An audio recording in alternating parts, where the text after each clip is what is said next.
বাসুদেবায়। ভাদ্রের ভরা নদী অকুল পাথার, কেমনে আসবে পিয়ে না জানে সাঁতার। আজকের বিষয়টি গুরুত্বপূর্ণ হতে চলেছে মেষ রাশি বা মেষ লগ্নের জাতক জাতিকাদের ক্ষেত্রে। বাংলার ভাদ্র মাস অর্থাৎ 19শে আগস্ট 2026 থেকে 18ই সেপ্টেম্বর 2026 রবি প্রত্যেক মাসে এক একটি রাশিতে অবস্থান করে। তাই এই ভাদ্র মাসে রবি নিজের গৃহে সিংহ রাশিতে অবস্থান করতে চলেছে। তাই মেষ রাশি বা মেষ লগ্নের জাতক জাতিকারা আপনারা কেমন ফল পেতে চলেছেন তা আমি আচার্য কমলশাস্ত্রী আপনাদের কাছে এই ভিডিওতে বিস্তারিতভাবে আলোচনা করব। ধৈর্য সহকারে আপনারা ভিডিওটি দেখবেন। আমার প্রিয় দর্শক বন্ধুকে আমার আন্তরিক অভিনন্দন, শুভেচ্ছা ও ভালোবাসা জানাই। আমি আশা করি অনাদির আদি গোবিন্দের অশেষ করুণায় আপনারা সকলেই কুশল আছেন। আমি কারো ব্যক্তিগত জন্মছক বা ন্যাটাল চ্যানেলে বিচার বিশ্লেষণ করছি না, ঠিক এই ভাদ্র মাসের গ্রহ সন্নিবেশের মাধ্যমে একটি ছক প্রস্তুত করে তারপরে বিচার এবং ফলাদেশ করব। সেটি হবে আপনাদের এই ভাদ্র মাসের গাইডলাইন। এরপরেই চলে আসছি। দেখুন, ভাদ্র মাসে রবি তার নিজের রাশি অর্থাৎ সিংহ রাশিতে অবস্থান করে। এটি রাশিচক্রের বা কালপুরুষের পঞ্চম ভাব এবং পঞ্চম ভাবে পঞ্চমপতি গ্রহের অবস্থান, এবং এটি অগ্নি রাশি। রবি অগ্নিকারক গ্রহ এবং স্থির রাশিতে অবস্থান করবে। তবে রবি এখানে কেতু যুক্ত হবে এবং তার সঙ্গে সঙ্গে রবি বুধও যুক্ত হবে, এবং 3টি নক্ষত্রের মাধ্যমে এই রাশিটি অতিক্রান্ত করবে। রবি প্রথমেই মঘা নক্ষত্রে অর্থাৎ কেতুর নক্ষত্রে প্রবেশ করবে। 19শে আগস্ট থেকে 30শে আগস্ট পর্যন্ত অবস্থান করবে। দেখবেন ওই সময় জাতক সেই সব কাজ পছন্দ করেন যাতে নিজের দায়িত্ব পরিচয় দেওয়া যায় এবং যে সমস্ত কাজে খ্যাতি ও প্রতিষ্ঠা পাওয়া যায়, জাতকের সেই সমস্ত কাজ ভালো লাগে যাতে অপরকে আনন্দ দেওয়া যায়, এবং গোপনীয়তা কম বেশি কিন্তু জড়িত থাকেই। যাক জমকপূর্ণ কাজ তার প্রিয় হয় এবং অস্থিরতার জন্য আশানুরূপ আয় করার ক্ষমতা একটু বাধা কিন্তু উঠে আসেই। যখনই রবি শুক্রের নক্ষত্রে অর্থাৎ পূর্ব ফাল্গুনী নক্ষত্রে প্রবেশ করবে 31শে আগস্ট থেকে 13ই সেপ্টেম্বর পর্যন্ত, রবি পূর্ব ফাল্গুনী নক্ষত্রে প্রবেশ করলে সেই সব কাজ প্রিয় হয় যাতে ধৈর্য ও সহনশীলতার পরিচয় দিতে হয়। যে সমস্ত কাজে অপরকে সহজে অনুপ্রাণিত করা যায়, যেমন চিত্র, সঙ্গীত এবং অভিনয় ইত্যাদি কাজের দিকে তার আকর্ষণ কিন্তু থাকেই। প্রণয়ে আকর্ষণ বৃদ্ধি পাবে এবং আর্থিক দিকও কিন্তু এই পূর্ব ফাল্গুনী নক্ষত্রে ভালো হবে, এবং খাবার দাবারের প্রতি রুচিবোধ কিন্তু থাকবেই। রবি যখন উত্তর ফাল্গুনী নক্ষত্রে প্রবেশ করবে 14ই সেপ্টেম্বর থেকে 18ই সেপ্টেম্বর পর্যন্ত, জাতক সেই সব কাজ পছন্দ এবং প্রিয় যার মধ্যে সৃষ্টির আনন্দ জড়িত থাকে এবং অসম্ভব তেজ এবং গাম্ভীর্য থাকবে, কারণ নিজের নক্ষত্রে জাতক এক কথার মানুষ হবে এবং জাতকের মতের সঙ্গে অন্যের মত না মিললে সে নিজেই কিন্তু সরে যাবে। ছেলে ও মেয়েরা প্রভাবশালী হবে, কৌশলে বুদ্ধি খাটিয়ে আয় করবে। এই সিংহ রাশিতে যখনই রবি প্রবেশ করছে, বিশেষ করে দেখবেন অঘ্রাণ মাসে যে সকল জাতক জাতিকারা জন্মগ্রহণ করেছেন এবং পৌষ মাসে যারা জন্মগ্রহণ করেছেন, অর্থাৎ যার ধনু রাশিতে দেখবেন রবি আছে বা বৃশ্চিক রাশিতে যার রবি আছে, বা বৈশাখ মাসে যে সকল জাতক জাতিকারা জন্মগ্রহণ করেছেন তাদের মেষ রাশিতে রবি আছে, এদের ক্ষেত্রে জন্মকালীন রবি যদি শুভ বলবান থাকলে অতি শুভ ফল কিন্তু উঠে আসবে। কারণ যার দেখবেন অঘ্রাণ মাসে জন্ম হয়েছে তার রবি বৃশ্চিক রাশি থেকে এখন কর্মভাবে অর্থাৎ দশমভাবে প্রবেশ করবে। যার পৌষ মাসে জন্ম হয়েছে জন্মকালীন রবি থেকে তার রবি নবমভাবে ভাগ্যভাবে প্রবেশ করবে, এবং যার বৈশাখ মাসে জন্ম হয়েছে তার জন্মকালীন রবি থেকে এখন তার পঞ্চমভাবে প্রবেশ করবে। যাবতীয় বিষয় দেখবেন উদ্যম লাভ আপনার ঘটবে এবং কর্মলাভের যোগ তাদের ক্ষেত্রে সৃষ্টি হবে। আর্থিক উন্নতি সাফল্য বয়ে নিয়ে আসবে এবং পিতার সাহায্যে ভাগ্য উন্নতির সম্ভাবনা বা পৈতৃক ব্যবসার সঙ্গে যুক্ত হওয়া, পরিকল্পিত কাজকর্মে সাফল্য নিয়ে আসবে। ব্যবসা বাণিজ্য যারা করেন ব্যবসা বাণিজ্যে উন্নতি এবং সাফল্য প্রদান করবে, এবং উচ্চশিক্ষার ক্ষেত্রে যারা শিক্ষাক্ষেত্রে রয়েছেন তাদেরও শুভ প্রভাব বিস্তার ঘটাবে। সন্তানের কাজকর্ম পড়াশোনায় সাফল্য প্রদান করবে, সকলের সহিত সুসম্পর্ক কিন্তু তৈরি করবে এবং আপনার আত্মবিশ্বাস লাভ কিন্তু ঘটবে। এরপর চলে আসছি, দেখুন মেষ রাশিটি রাশিচক্রের ঠিক প্রথমতম রাশি। এই রাশির অধিপতি গ্রহ মঙ্গল এবং এই রাশির ক্ষেত্রে রবি, চন্দ্র এবং বৃহস্পতি শুভকারক গ্রহ, এবং এই মেষ রাশির ক্ষেত্রে শনি, বুধ, শুক্র এরা অশুভকারক গ্রহ। ঠিক এই মেষ রাশিতেই রবি তুঙ্গস্থ হয় এবং শনিদেব এই রাশিতে নিচস্থ হয়। আমি আচার্য কমল শাস্ত্রী প্রত্যেক বুধবার এবং শুক্রবার সন্ধ্যা 8:30 এই ইউটিউব চ্যানেলে লাইভ অনুষ্ঠান করে থাকি। ঠিক ওই সময় আমাকে ফোন করলে আপনারা নিজেদের ভাগ্য বিষয়ে জানতে পারবেন। তাছাড়া বিভিন্ন ধরনের ভিডিও আপলোড করে থাকি, সেগুলি পাওয়ার জন্য আমার চ্যানেলকে সাবস্ক্রাইব করে বেল আইকনে ক্লিক করে রাখুন। যখন আমি লাইভ অনুষ্ঠান বা যে কোনো ভিডিও আপলোড করলে আপনাদের নোটিফিকেশন পৌঁছে যাবে। দেখুন রবি প্রথমেই কিন্তু মেষ রাশি সাপেক্ষে পঞ্চম ভাবে এই ভাদ্র মাসে অবস্থান করবে, যা নিজের রাশিতে পঞ্চম ভাবে। এই জায়গায় বুধায়িত্ব যোগের সৃষ্টি হবে। রবি বুধ বুধায়িত্ব যোগ সৃষ্টি করবে এবং তার সঙ্গে সঙ্গে গ্রহণ যোগও সৃষ্টি হবে। যা রবি যদি পীড়িত না হলে আপনারা কিন্তু স্নেহশীল, কল্পনা শক্তি খুব প্রখর হয়ে ওঠে এবং আনন্দপ্রিয়, পণয়ের ব্যাপারে আপনাকে আনন্দ কিন্তু দেবেই, এবং উচ্চ আকাঙ্ক্ষাগুলি সফল হয় এবং স্পেকুলেশন থেকে অর্থ এবং উদ্ভাবনী শক্তির জন্য গৌরব লাভ পেতে পারেন।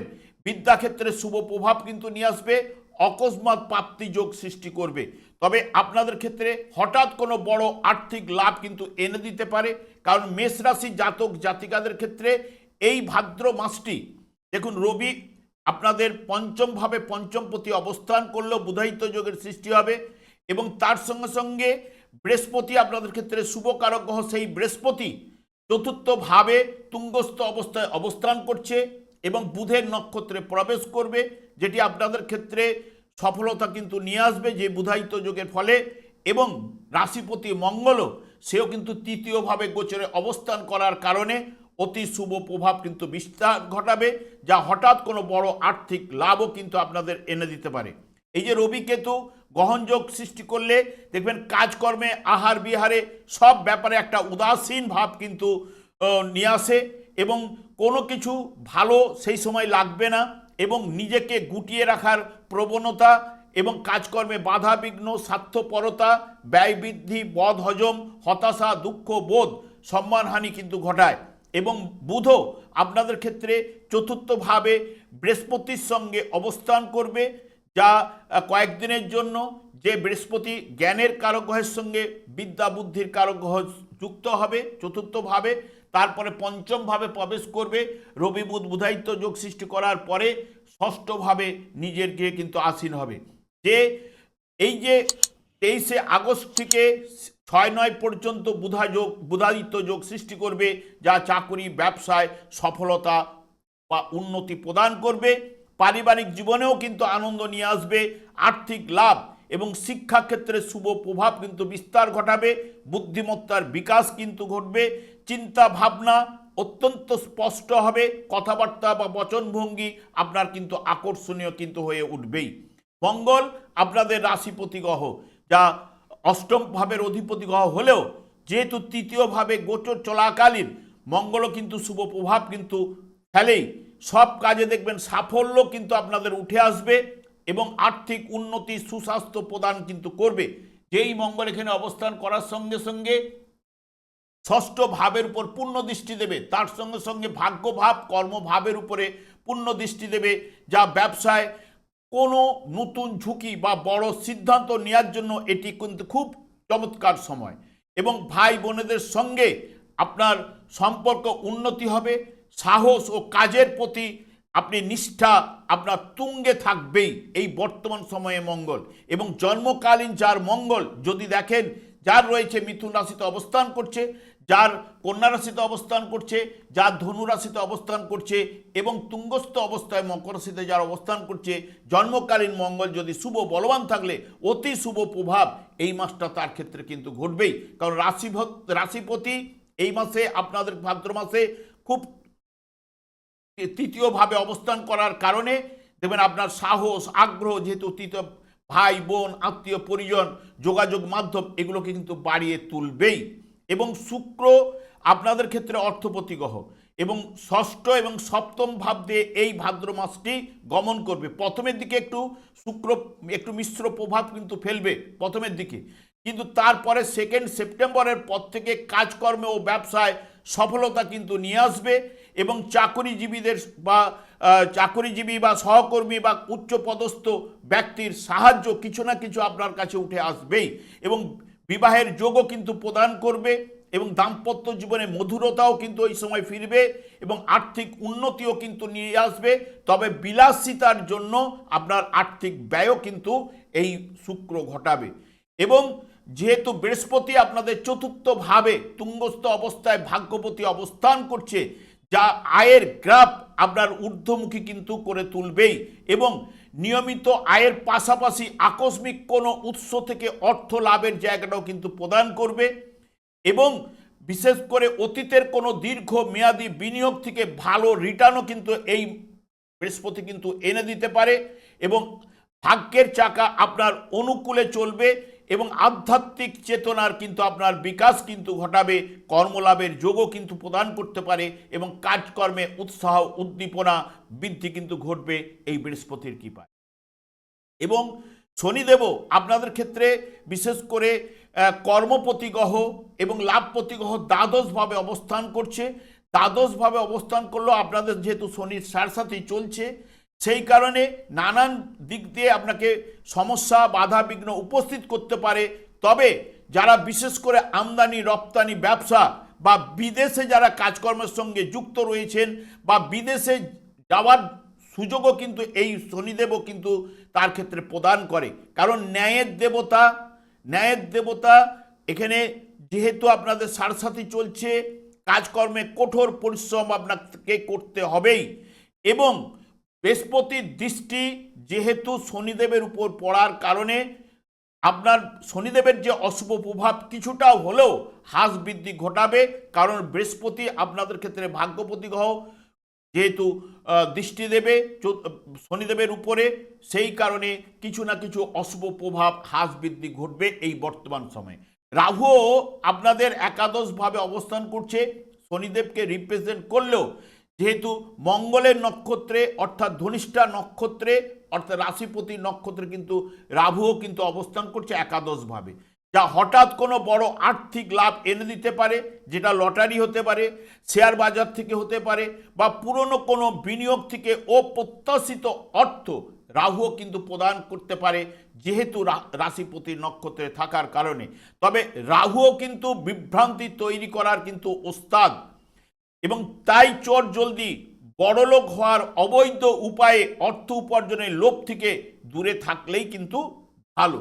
তবে এই জায়গায় বৃহস্পতি যেহেতু আপনাদের চতুর্থভাবে অবস্থান করছে এবং যার জন্মকালীন যদি বৃহস্পতি দেখেন যে এই কর্কট রাশিতে অবস্থান করছিল মেষ রাশির যে জাতক জাতিকাদের বা নিচস্থ অবস্থায় কর্মভাবে অর্থাৎ মকর রাশিতে যার অবস্থান করছিল, অষ্টমভাবে বৃশ্চিক রাশিতে যার অবস্থান করছিল এবং যার মীন রাশিতে অবস্থান করছিল জন্মকালীন বৃহস্পতি যদি শুভ বলবান থাকলে অতি অবশ্যই শুভ প্রভাব কিন্তু বিস্তার ঘটাবেই। দেখবেন অকস্মাৎ আর্থিক লাভের জায়গাটা আনতে পারে এবং বিশেষ করে কর্মের উন্নতি কর্মলাভের যোগ এগুলো প্রদান করবে, আর্থিক উন্নতি ঘটাবে। কিন্তু শনিদেবের ক্ষেত্রেই ব্যতিক্রম, কারণ শনিদেব হচ্ছে ন্যায়ের দেবতা এবং শনিদেব যদি রাশিভাবে প্রবেশ, রাশির আগের ঘর বা রাশির পরের ঘর যেখানেই অবস্থান করুক না কেন শনির সাড়ে আরম্ভ করে এবং শনির ঢাইয়ার কারণেও এইগুলো হচ্ছে শনি ন্যায়ের দেবতা, সেই কারণে শনি কিছু না কিছু তার অশুভ প্রভাব বিস্তার ঘটায়, তাকে ন্যায় দিকে নিয়ে আসার চেষ্টা করে কঠোর পরিশ্রমের মাধ্যমে।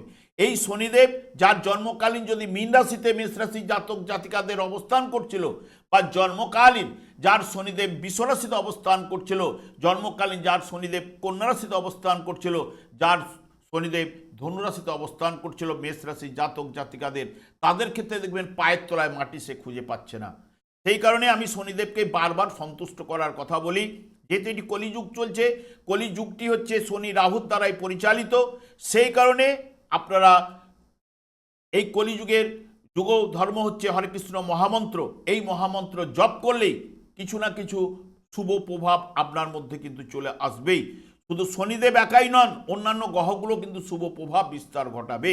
আমি আর দীর্ঘায়িত না করে আমি আচার্য কমল শাস্ত্রী প্রত্যেক বুধবার এবং শুক্রবার সন্ধ্যা 8:30 এই ইউটিউব চ্যানেলে লাইভ অনুষ্ঠান করে থাকি। ঠিক ওই সময় আমাকে ফোন করলে আপনারা নিজেদের ভাগ্য বিষয়ে জানতে পারবেন।